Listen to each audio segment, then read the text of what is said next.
Namo Buddhaya. Perkenalkan, nama saya Kenzi Leonard. Saya sekarang berumur 17 tahun dan sedang berada di Sumit Bakom di Jawa Barat, Bogor. Dan datangnya dari Sekolah Cahaya Sakti. Nah, saya sebenarnya sama sekali belum pernah meditasi sejam atau sekitar situ sebelum datang ke sini. Paling lama saya meditasi paling 15 menitan doang di rumah, kali-kali. Itu pun jarang. Jadi ini pengalaman meditasi panjang pertama saya sebenarnya. Dan untuk hambatannya jelas ada banyak ya, mulai dari hambatan fisik sampai hambatan mental. Nah, makanya ada langkah-langkah dari teknik meditasi aktif jasmani yang diajarkan Bante Gunasiri itu. Seperti langkah 3, cara 4 untuk mengatasi bagian-bagian yang sakit. Kayak kalau misalnya pahanya sakit atau betisnya sakit, bisa pakai betis kanannya sakit, bisa pakai cara titik pantat kanan, kaki kanan maju, kaki kanan mundur. Dan untuk tubuh-tubuh yang lain juga seperti itu. Kalau untuk hambatan mental biasanya digunakan langkah 2, boleh cara 1, 2, atau 3, bebas, cari yang paling nyaman aja. Kayak perut kempis, dada busung, duduk, duduk, duduk, atau perut kempis, dada busung, tahan nafas, fokus ubun-ubun, duduk, duduk, duduk. Nah, eh, awalnya saya di hari-hari pertama saya meditasi di sini, saya itu sama sekali nggak bisa lama, kayak paling maksimal itu paling 50 menitan sampai 1 jaman, nggak bisa lebih. Itu sampai disuruh Bante Gunasiri saat interview pertama kali untuk duduk 3 jam. Dan di hari itu saya bisa menahan sakitnya itu sampai 1,5 jaman kurang lebih.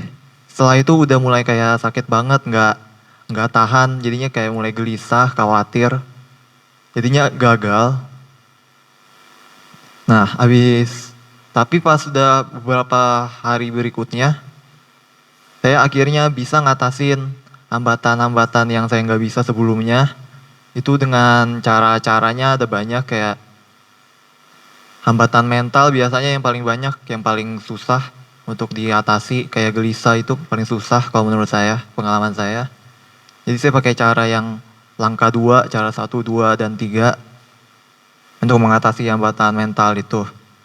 Jadi akhirnya bisa sampai 3 jam. Ya lumayan, abis itu selesai meditasi. Badannya lumayan segar, lumayan enak kakinya. Udah nggak terlalu sakit lagi gitu.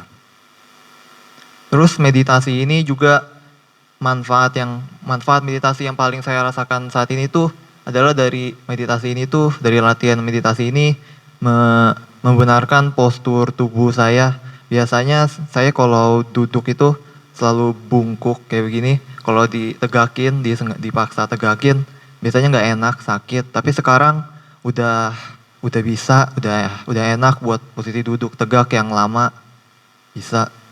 Jadi nggak bungkuk lagi, jadi lebih sehat badannya. Nah, kalau meditasi ini itu kayak kita itu nggak perlu khawatir sama rasa sakit yang bakal muncul nanti, yang harus kita hadapin. Kita nggak perlu takut sama rasa sakit itu, karena rasa sakitnya itu sebenarnya perlu. Kayak kalau pengen menjadi lebih sehat, kita harus melewati rasa sakit itu. Jadi tidak perlu takut atau menghindar dari rasa sakit itu. Sama kayak hidup juga begitu. Kayak kalau kita hidup, kita itu harus untuk berkembang, kita itu perlu melewati penderitaan dulu. Kalau kita sama sekali cuma pengennya hidup itu menghindari penderitaan sebanyak mungkin, kita nggak bakal pernah bisa berkembang menjadi orang yang lebih baik, menjadi manusia yang lebih baik. Jadi penderitaan itu harus diterima, bukan dihindari. Sama dengan rasa sakit meditasi ini. Harus diterima, bukan dihindari. Dengan mengubah posisi lah, atau berhenti meditasi, dan lain-lainnya. Udah itu saja. Terima kasih. Namo Buddhaya.